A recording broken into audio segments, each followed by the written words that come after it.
Problem 6-এ আমার একটা নর গেট দেওয়া আছে এবং বেস থেকে গ্রাউন্ডে যে দুইটা রেজিস্ট্যান্স আছে এখানে তাদের ভ্যালু আননোন রাখা হয়েছে আর এ এবং আরবি হিসেবে, এবং একটা কন্ডিশন বলা আছে যে আর এ ইকুয়াল টু আরবি। এ নাম্বারে যেটা জানতে চেয়েছে যে যদি ইনপুট লজিক কেস 0 0 কেসের পাওয়ার ডিসিপেশন 0.5, আচ্ছা এটা মাইক্রোওয়াট হবে, 0.5 মাইক্রোওয়াট হয়, তাহলে আমার আর এ এবং আরবি রেজিস্ট্যান্স গুলোর ভ্যালু কত। তো 0 0 কেসের ব্যাপার যেহেতু আমার এখানে লো ইনপুট আমরা 0.2 ভোল্ট ধরছি, কারণ এটা তো 0 ভোল্ট। সো এটাও যদি আমরা জিরো ধরি তাহলে আসলে এখানে কোনো পাওয়ার ডিসিপেশনই হবে না, কারণ লো ইনপুটের জন্য এই দুই বিজেটি তো কাট অফ। সো এই অংশের কোনো ডিসিপেশন নাই, যা হওয়ার এই দুই অংশে হওয়ার চান্স আছে। এবং সেই দুই অংশের দুই এন্ডের ভোল্টেজ যদি 0 ভোল্ট হয় তাহলে তো কোনো ভোল্টেজ ডিফারেন্স থাকলো না, কোনো কারেন্ট ফ্লো হবে না, তখন কোনো ডিসিপেশন হবে না। তাহলে আমরা লো ইনপুট এখানে 0.2 ভোল্ট ধরলাম দুই কেসে। এখন আর এ এবং আরবি যেহেতু ইকুয়াল, আবার এই দুই রেজিস্ট্যান্সও 15 কিলো, তাহলে আমার দুই অংশের পাওয়ার ডিসিপেশন কিন্তু সেম আসবে। তাহলে আমি সিম্পলি এক অংশেরটা বের করে 2 টাইমস করলেই আমি 0 0 কেসের পাওয়ার ডিসিপেশন টোটালটা পেয়ে যাব, এবং সেটাই বলা আছে 0.5 মাইক্রোওয়াট। তাহলে আমার 0 0 কেসের পাওয়ারটা আমরা যদি এক্সপ্রেস করি, যেটা হবে ভোল্টেজ রেঞ্জ হচ্ছে 0.2 - 0 ইন্টু আমার কারেন্টের জন্য একই ভোল্টেজ রেঞ্জ ইউজ হবে, বাই আমার টোটাল রেজিস্ট্যান্স, সেটা হচ্ছে 15 প্লাস আর এ, এবং আমার এটাকেই 2 টাইমস মাল্টিপ্লাই করলে দুই অংশেরটা মিলে টোটাল পাওয়ারটা পাওয়া যাবে, এবং সেটাই বলা আছে 0.5 মাইক্রোওয়াট। এখন আমরা যেহেতু রেজিস্ট্যান্স কিলোতে হিসাব করি, সো আমাদের পাওয়ারগুলো ইউজুয়ালি মিলিওয়াটে আসে।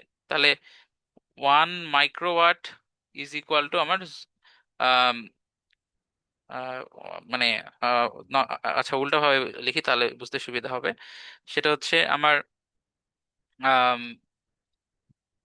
মাইক্রো ওয়াটকে যদি আমরা মিলিওয়াটে এখানে লিখি তাহলে 0.5 × 10⁻³ হবে, মানে 1 মাইক্রোওয়াট ইজ ইকুয়াল টু আমার 1 × 10⁻³ সো 0.5 মাইক্রোওয়াট এর জন্য এটা 0.5 × 10⁻³ হবে। তারপর এটা আমরা যদি সলভ করি, এখানে শুধু আর এটা ভ্যারিয়েবল, যেটা আসে যে আর ইকুয়াল টু 145 কিলো ওহম, যেহেতু আমাদের রেজিস্ট্যান্স গুলো আমরা এখানে কিলোতে নিয়েছি, এই অ্যান্সারটাও কিন্তু কিলো ওহমে আসবে। তাহলে এটাই হচ্ছে আর এ এবং আরবি দুইটারই ভ্যালু। এবার বি নাম্বারে যেটা জানতে চাইছে যে আমার আরসি অর্থাৎ কালেক্টর এর সাথে যে রেজিস্ট্যান্সটা কানেক্টেড থাকে, সেই রেজিস্ট্যান্সটার ভ্যালু কত করলে আমার ম্যাক্সিমাম পাওয়ার ডিসিপেশন সার্কিটটার হাফ হবে। এখন হাফ হবে মানে আগে যে ডিসিপেশনটা ছিল সেইটার তুলনায় হাফ হবে। এই রেজিস্ট্যান্সটা 2.2 কিলো ওহমই ছিল তখনকার যে ম্যাক্সিমাম পাওয়ার ডিসিপেশন, সেইটা হাফ করতে এই রেজিস্ট্যান্সটা কত ইউজ করতে হবে আর কি, এটাই জানতে চাইছে। সো সরি, এখন এটা আমরা তাহলে কিভাবে হিসাব করব। প্রথমত আমরা 2.2 কিলো ওহম ধরেই আমার এই ওল্ড সার্কিট থেকেই ম্যাক্সিমাম পাওয়ার ডিসিপেশনটা বের করব। এবং যেহেতু আমার এটা একটা নর গেট, আমরা জানি নর গেটে 1 1 কেসেই ইউজুয়ালি ম্যাক্সিমাম পাওয়ারটা ডিসিপেট হয়। তাহলে এটা 12, এটা 12, এবার দুই বিজেটি 1, তাহলে এই দুই ভোল্টেজই আমার 0.8, কালেক্টর ভোল্টেজ 0.2। সো আমার এই দুই অংশে আমার পাওয়ার ডিসিপেশনটা সেম হবে, কারণ আর এ আর বি যেহেতু সেম পেলাম, এবং সেটা কত 145, এটা ইউজ করতে হবে।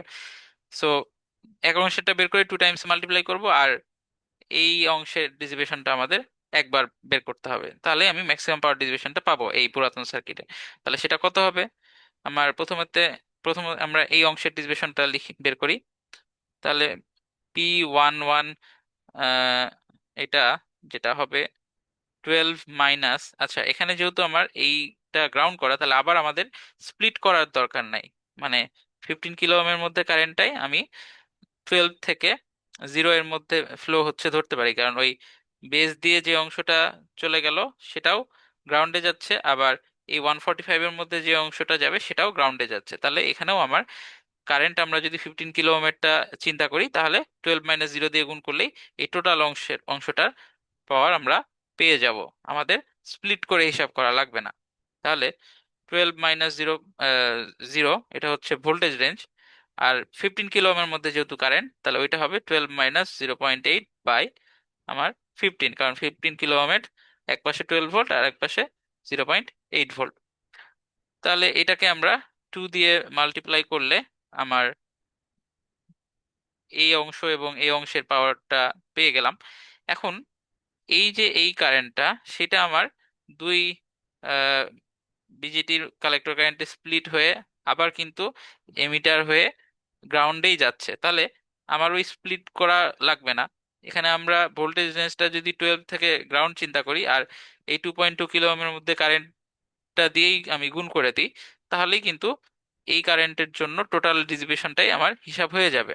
তাহলে আমার ভোল্টেজ রেঞ্জ আবার আমাদের 12 - 0 ইন্টু, এবার আমার কারেন্টের জন্য 2.2 কিলো ওহম যদি আমরা ইউজ করি, তাহলে কি 2.2 কিলো ওহম 12 আর 0.2 এর মাঝখানে আছে, তো এই যে এটা। সো আমার যেটা আসে ম্যাক্সিমাম পাওয়ার ডিসিপেশন 164.56 মিলি ওয়াট আসে। ওকে, এবার আমাদের যেটা করতে হবে, এই পাওয়ার ডিসিপেশনটা আমার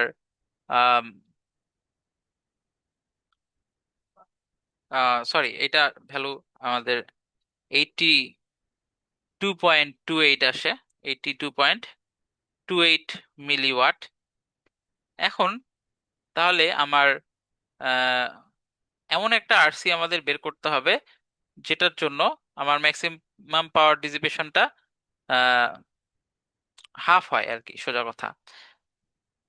তাহলে আমার নতুন ম্যাক্সিমাম পাওয়ার ডিসিপেশন যেটা আমরা চাচ্ছি, সেটা হচ্ছে আমার P max dash equal to এই আগের পাওয়ার বাই 2।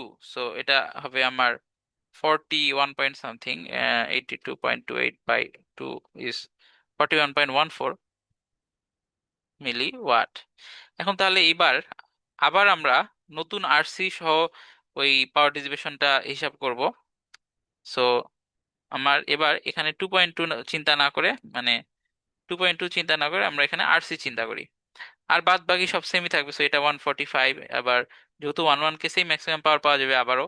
সো এটা 0.8, এটাও 0.8, এটা 0.2, ওগুলো সব সেমই থাকবে। সো পাওয়ার ডিসিপেশনের সবই আমার সেম থাকবে, জাস্ট এই 2.2 এর জায়গায় এবার আমরা আরসি চিন্তা করব। তাহলে 12 - 0 ইন্টু আমার 12 - 0.8 by 15 into 2 plus 12 - 0 into 12 - 0.2 by RC equal আমার 41.14।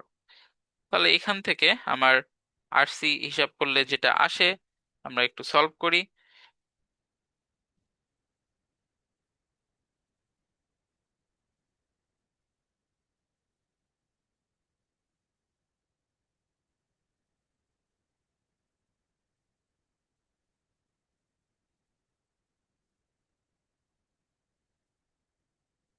6.098 কিলো ওহম।